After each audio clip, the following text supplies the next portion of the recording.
Welcome to the channel Bong Toi Trong Dem. Tonight, I will tell you a story born from the cold mist, from the wind slicing through the old pine trees on Cam Ly Hill, and from the footsteps of a young painter who wandered into a place where no one should ever set foot. Khánh was only 23 then, thin, with a worn jacket and a backpack hanging lopsided because one strap had already torn halfway through. Đà Lat's fog fell heavy like white powder, coating every leaf and slippery stone step. At the foot of the hill, the sound of Cam Ly Waterfall roared endlessly like someone whispering all night. Sometimes near, sometimes far, sinking deeper into your bones the longer you listened. Khánh trudged up the narrow trail leading to the abandoned villa the villagers had warned him about. Don't be foolish, they said, but rent was overdue, his wallet was empty, and no one was buying his paintings. The innkeeper at the market wanted money immediately, and Khánh had none. The forest ranger he knew from a few landscape painting trips simply told him, "Just stay at the old villa up there for now. No one goes there anyway. But whatever you do, don't wander around at night." Khánh laughed it off. Staying a few days wouldn't hurt. It was just an old villa. The path to the villa was pitch black, grass rising to his waist on both sides. Something darted across the trail, kicking up a burst of pale dust.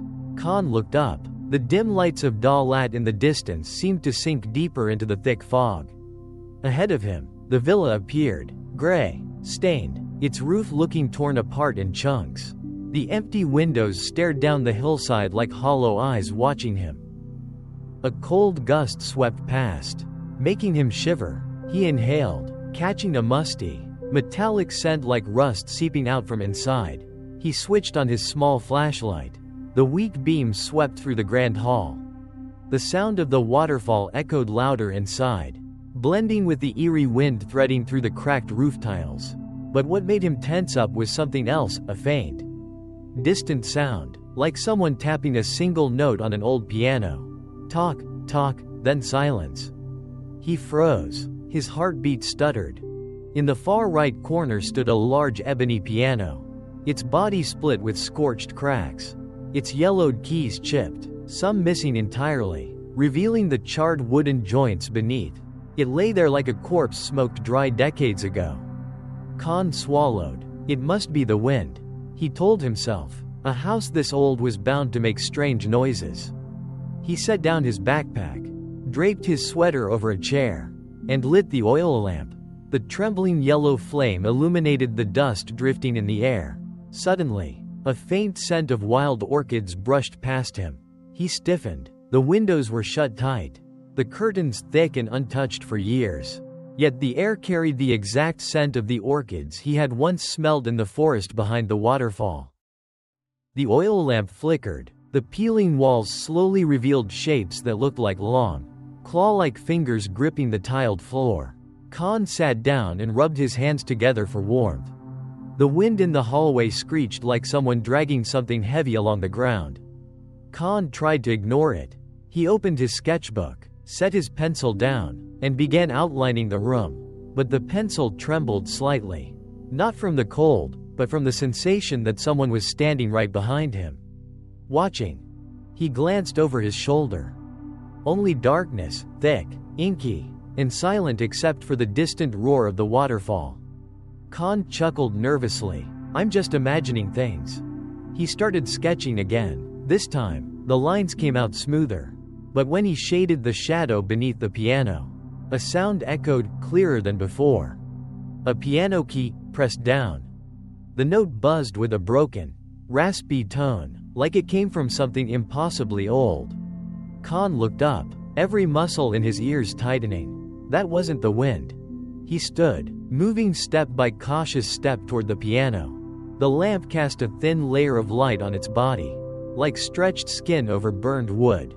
As he neared it, he heard a soft click, as if someone had just rested their hand on the lid.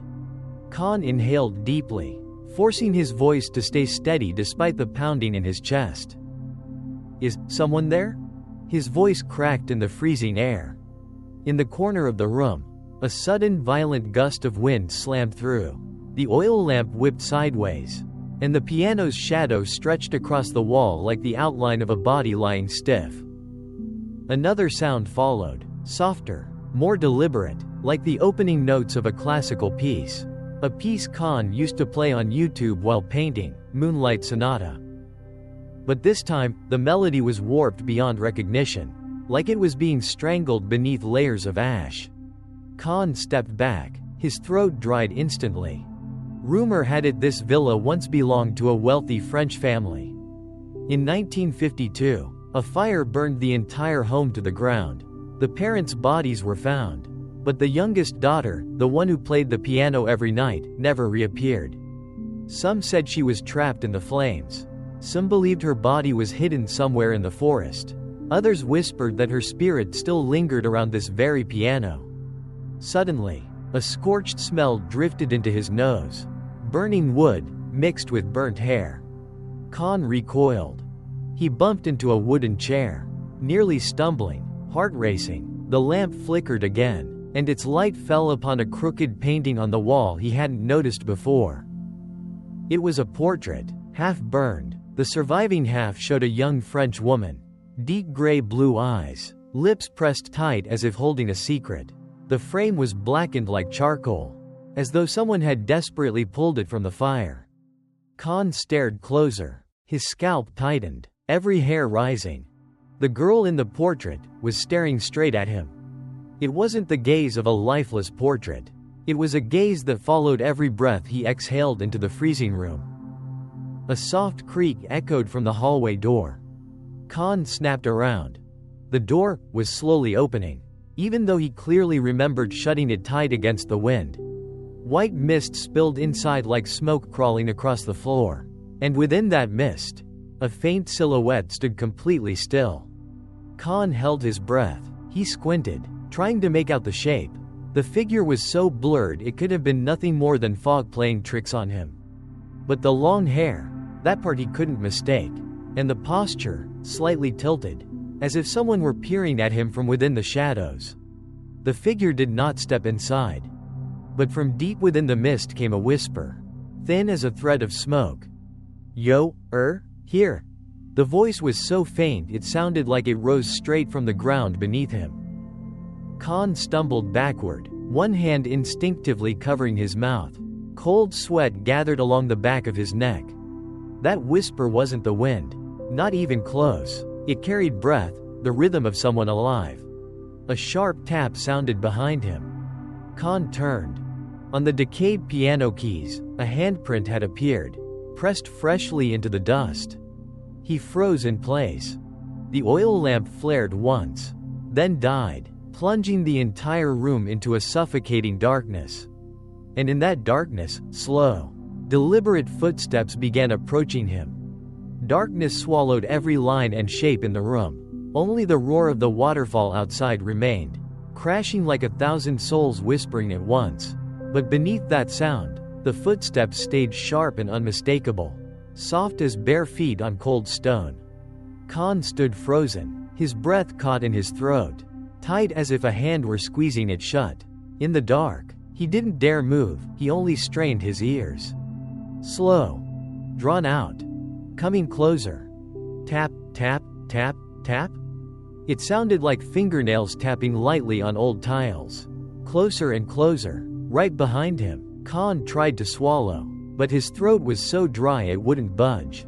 The musty smell of the room shifted into something sharper, like stagnant water mixed with the harsh scent of half-burned clothes. He reached out, searching for the oil lamp. His fingertips brushed nothing but a cold tabletop. In the pitch black, the furniture seemed to shift with every breath he took, sending shivers up his body. Then the footsteps stopped, directly behind him, so close he felt he could reach out and touch whatever stood there. A chill exhalation hit the back of his neck, so cold it raised every hair on his body, sliding down his spine like an icy blade.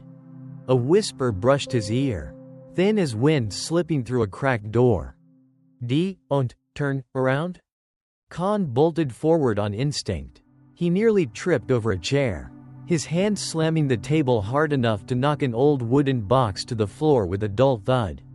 He didn't care. He just needed to run, Run from that freezing breath clinging to his back.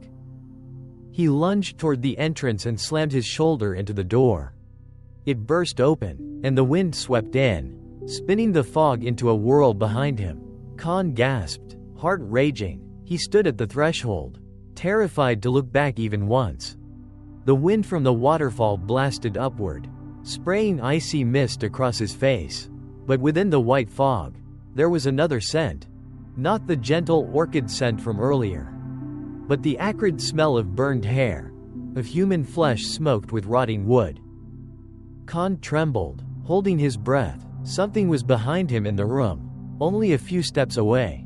He felt it, its coldness trailing down his back like a frozen knife dragged along bone.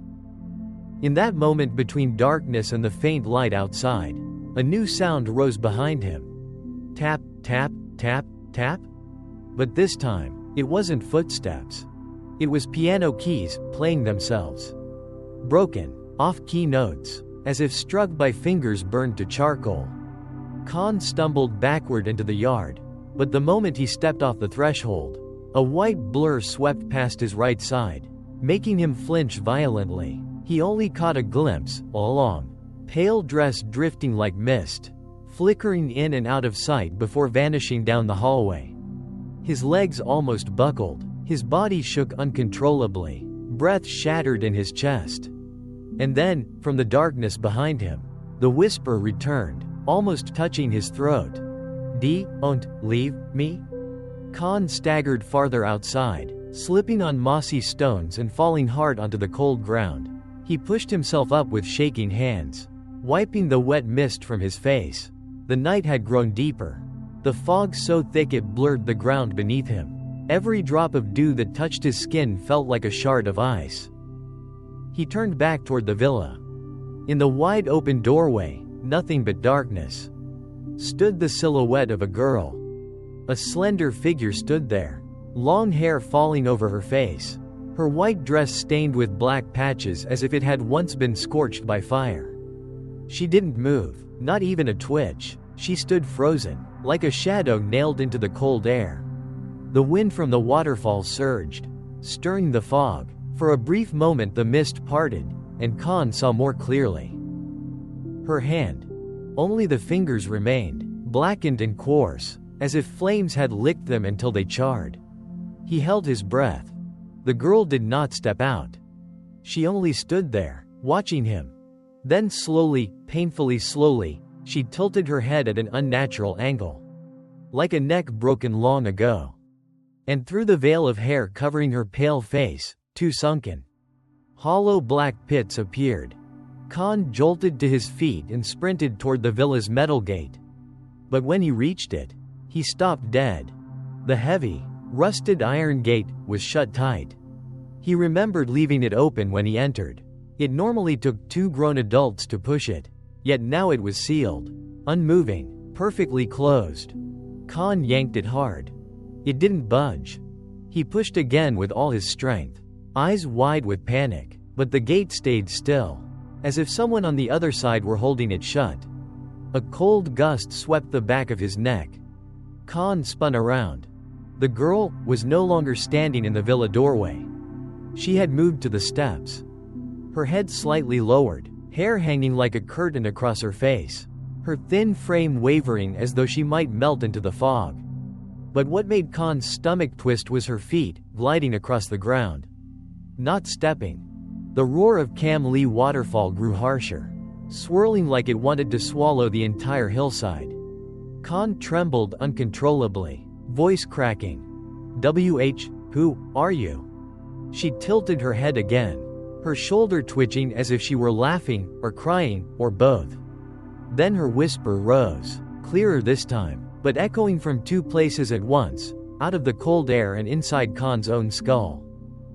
I've waited for you so long? Khan stumbled backward, tripped on a root, and slammed into the gate frame. Desperate, he grabbed the handle again and pulled. Still locked. A dull clack sounded near his feet. Khan looked down. In the weeds around the gate, something long and pale lay tangled in the moss. He picked it up without thinking. A piano key. Old. Worn. And warm. Warm as if someone with burned, blackened fingers had just pressed it. Khan dropped it instantly, face draining of color, but the moment it left his hand, the key vibrated softly, releasing a faint, broken note.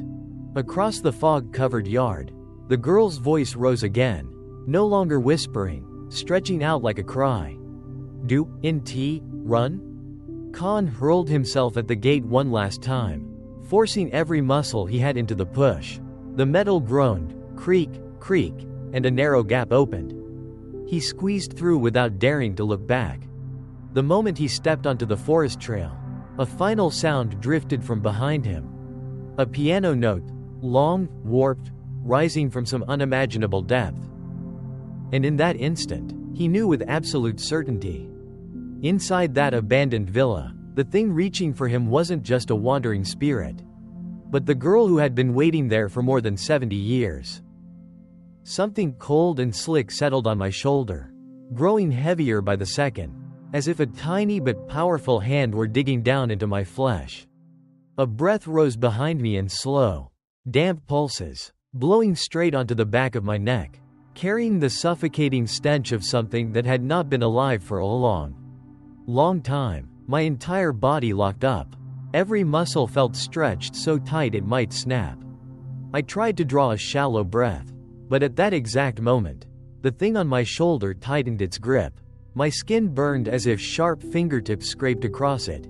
Every instinct screamed at me to run, but my legs were rooted to the cold floor, heavy and trembling uncontrollably. Behind me, a high, childish voice, half giggle, half sob, whispered right by my ear. "Don't leave me?" The sound jolted through my skull. I shut my eyes for a heartbeat, gathering the last scraps of courage I had left. Just as I cracked my eyes open to turn around, the hand dug in harder, as if trying to twist my shoulder out of place. "I want to play?"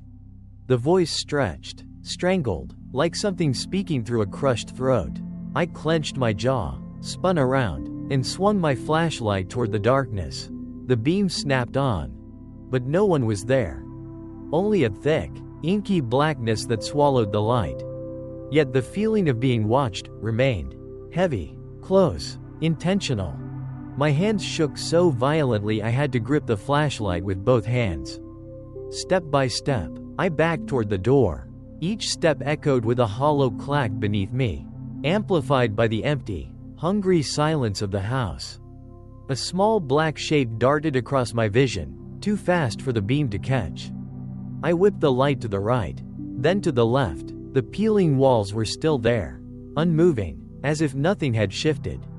But from the far corner, a broken giggle rose, wet and distorted. I froze. From behind a rotting wooden cabinet, a tiny head slowly peeked out. Its hair hung in matted strands, dripping onto the floor with soft, steady plinks. Its eyes were pitch black, unblinking, fixed on me. The skin on its face was bloodless and warped, twisted to one side as though its skull had been forced out of place long ago. It tilted its head at a grotesque angle. Then a small hand crept out from the edge of the cabinet, wrinkled, bluish-purple, shriveled like it had been soaking in water for days. I swallowed hard and backed up. The flashlight flickered in my grip. The child tilted its head even farther. Its tiny mouth stretched into an unnatural grin, so wide it nearly split to the ears, revealing a row of blackened teeth. It spoke, voice broken into jagged pieces. "Why, run?" I stammered through shaking breaths. I'm not running." The child crawled fully out of the cabinet. Its limbs were thin and knobby, and each of its fingers scraped across the floor, leaving sharp, icy clicks behind. Click, click, click. It rose shakily to its feet, body contorted, legs bending wrong, but still moving, slowly, steadily, toward me. A thick, rotten stench spilled from its frame. The smell of decaying flesh mixed with old swamp mud. I tightened my grip on the flashlight, my hands trembling so hard the beam danced wildly across the walls. I managed to choke out, "Don't come any closer." The child paused for one heartbeat, Then its body jerked violently. A brittle crack cut through the air like bones snapping. Its head rotated, one full, slow circle, and then settled back facing me. Tilted, hair dripping over half its face. A thin, piercing voice whispered, "Stay with me?" It lunged. I spun and slammed into the front door. It rattled but didn't open. I shoved the bolt with everything I had, but the latch refused to move, as if someone were holding it shut from the outside. I gasped, pressing my body against the door, pushing again and again, but it only thudded back at me, heavy and unmoving. Behind me, tiny footsteps dragged across the floor, faster, closer, scraping. I heard claws rake the tiles. Scritch, scritch, scritch, inching toward me. My fists pounded the door until my knuckles burst. "Please, someone, open the door?" The door stayed dead still. Something icy touched my back. I froze. Then the touch grew into small fingers gripping my shirt, yanking me backward. I screamed, hoarse and raw, and swung the flashlight toward the darkness. The beam struck the child's face. It stood inches away, so close I could see the mud caked across its cheeks. Its black, bottomless eyes stared into mine. Its tiny, bluish lips slowly parted. A grinding sound rattled from its throat, like bone striking bone. Then it spoke, clearly. "I've found you." The moment the words left its mouth, the entire house shuddered as if something massive had slammed into the roof. Wind blasted through the cracks around the door, hitting me with a wave of metallic, foul air. The shredded curtain at the window shot upward, forming the silhouette of someone standing just outside. The child lifted its head, its empty eyes locked onto mine, unblinking.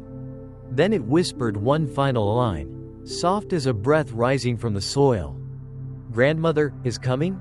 The instant the words ended, the door behind me burst open with a thunderous crash, as if kicked from outside. A wave of freezing air surged in. Before I could move, from the doorway, a tall, gaunt figure with hair hanging over its face began stepping into the house.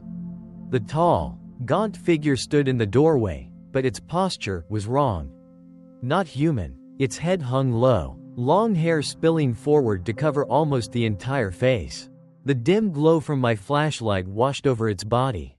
And I swear, I saw no legs at all, only the upper half of a body, drifting, hovering inches above the floor.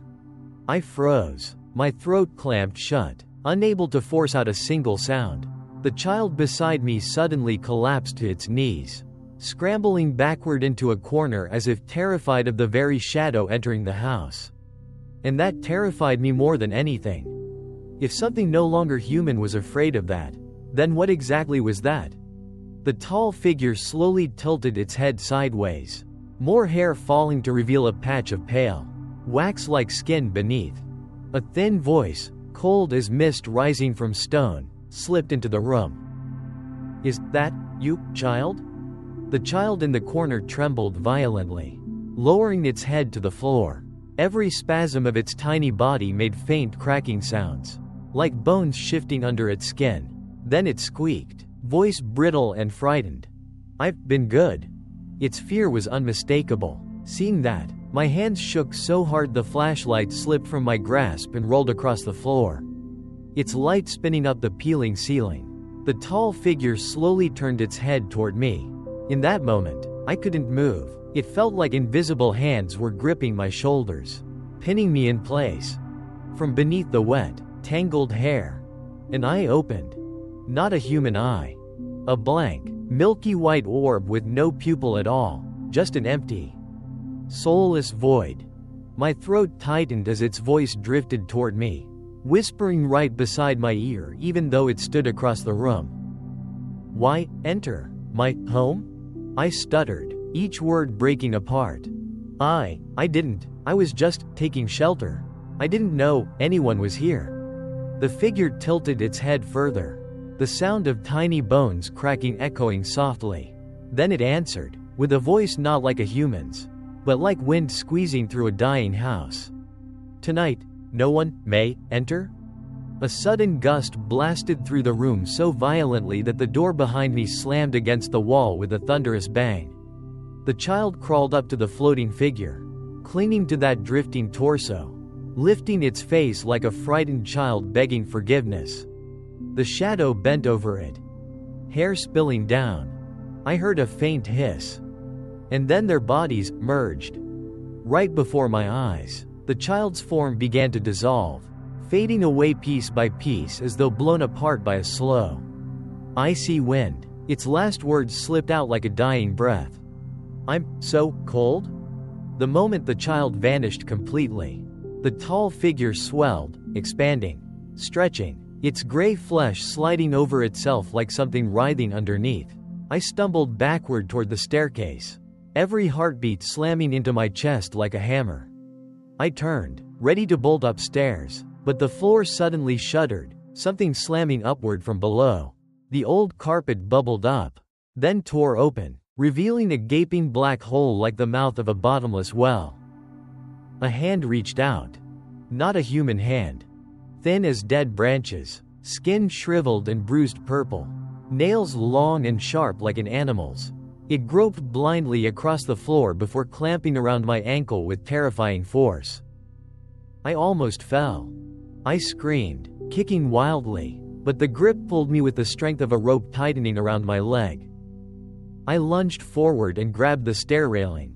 My fingers burned in pain, but I refused to let go. The thing below tugged again, hard, sending a bolt of agony through my leg. And then, behind me, the floating figure's voice rose, deeper, strangled, as if someone were crushing its throat. "Stay." Tears blurred my vision as I shouted in desperation. "Let me go. I don't want to die.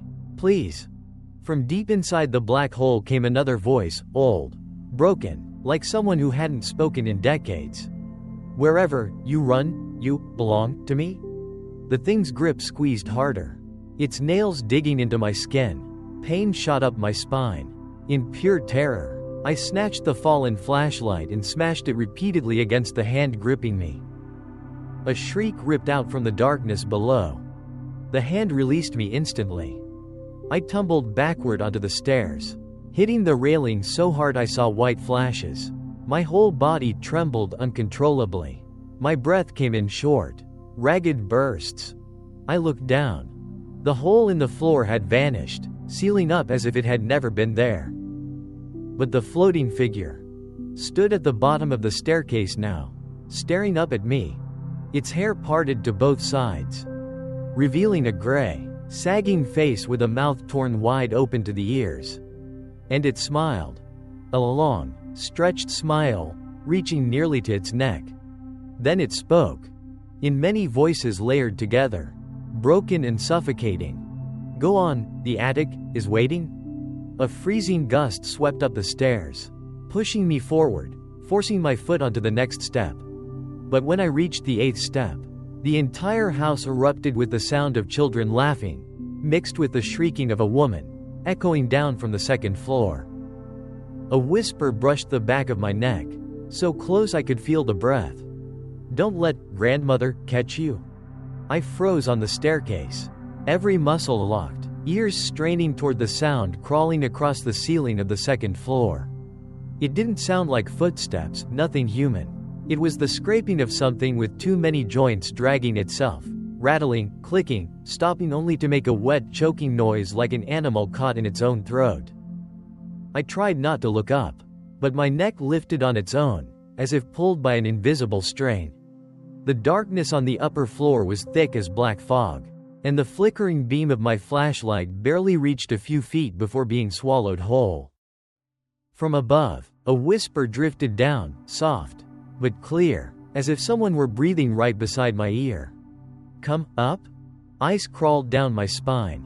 My knees nearly gave out. I stepped back once, but behind me, from the bottom of the stairs, came a dry click, as though that floating shadow still waited below. I was trapped between two terrors with nowhere left to go. Cold wind spilled down from the 2nd floor, carrying a thick, moldy stench, like old blankets left damp for years, mixed with the metallic rot of something dead. I forced myself upward, one step, then another. When I reached the top, the wooden floor groaned sharply beneath me, as if something just stomped from underneath. I snapped my flashlight toward the hallway. Nothing. Only decayed wooden doors, all closed tight, with icy drafts seeping out from under them. I turned right, and my light caught a long smear of dark red across the wall, as if someone had dragged a bloody hand along it in a jagged path. The smell of iron hit me so hard I gagged. I backed up, but my foot hit something soft. I pointed the light down. A child's shoe, wet with mud, freezing cold. Tiny muddy footprints led from the stairs deeper into the hallway. "Don't leave me," a small voice whispered behind me, sad, trembling. I whipped around. No child. Only an empty hallway. My flashlight flickered once, then died completely. Panic clawed at my throat. I shook it, smacked it, only a faint electric hiss. No light. My hands slid along the wall as I tried to feel my way forward, heart punching at my ribs so hard it hurt. In the darkness, tiny feet pattered across the floor in front of me. Then a giggle, soft, drifting, before dissolving into silence. A cold hand closed around my wrist.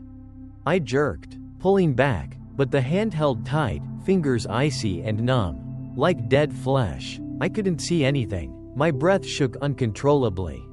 A child's voice murmured just below my chest. "Don't be scared, I'll guide you." I trembled from head to toe, forcing words past my teeth. "What do you want from me?"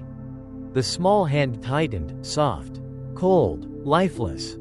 "Grandmother, coming down, ceiling, hot?"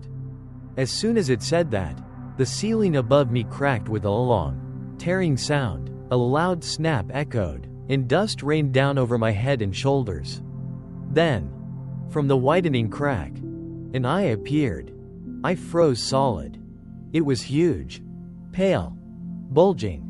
The pupil stretched unnaturally wide, swallowing every bit of light. It darted left, right, scanning the hallway like a predator scenting prey. I clamped a hand over my mouth to choke down a scream. The eye turned, slowly, directly toward me. Then it closed. When it opened again, the pupil was right in front of my face. It had lowered silently, impossibly, without making a single sound. The child's hand yanked me down the hall. I stumbled, sliding across the wood, my legs scraping painfully against splinters. I tried to pull free, but the child suddenly spoke again, urgent this time. "She smells strangers?" Before I could react, a long shriek ripped through the house. A woman's scream, agonized, endless, like someone burning alive. It tore through my chest, rattling my bones, sending a raw ache up my spine. The child dragged me to the last door in the hallway. It swung open on its own, hinges groaning like something inside had pushed it. The room was pitch black except for one thing. A piano. Old, warped, covered in faded stains. And on its surface, a blackened handprint. Fingers charred, cracked, as if someone on fire had slammed their hand onto it while trying to escape. The child released me and whispered, voice suddenly cold. "Go in, grandmother, almost here." I heard the scraping on the ceiling rushing toward the room, fast. Frantic, claws skittering like bones on wood. I backed into the room, chest tight, breath ragged. The child shoved me inside, then spoke one last time, its voice changed. No longer that of a child but of an adult whispering from beneath the earth. "In here, you'll meet her." The door slammed shut, and when I turned, beside the piano, a soaked-haired young woman stood silently, staring at me. "So you've made it with me to the end of episode 1 of our ghost story about the abandoned villa by Cam Ly Waterfall, where the young painter Khánh stumbled into a nightmare with no way out. 2 nights have passed, 2 nights filled with the eerie echo of that old piano, the pale figures drifting through the hallway, and the icy hands dragging Khánh into the depths of darkness. Has your heart started pounding yet? If you're shivering right now, Imagine how Khánh felt standing before that old piano, staring at the drenched young woman with no shadow, while the sound of Cam Ly Waterfall blended with her whisper. "I've been waiting for you." Chills, right? Don't forget to like this video and subscribe to Bong Toi Trong Dem, so you won't miss the terrifying chapters to come. Every like, every subscription helps us continue bringing you spine-tingling stories that keep your heart racing in the dark. And I'll see you in episode 2, where Khánh will confront the mysterious girl face to face, hear the strange sounds crawling across the ceiling, and uncover the horrifying secret hidden within the villa. Will he survive the night? The content in this video is fictional horror storytelling created for entertainment purposes, designed to evoke suspense and chills. We do not promote superstition or encourage any dangerous behavior mentioned in the story. Any resemblance to real people, locations, or events is purely coincidental. Some images in the video may be exaggerated or dramatized solely for entertainment and to illustrate the events described. Thank you sincerely for accompanying Bong Toi Trong Dem.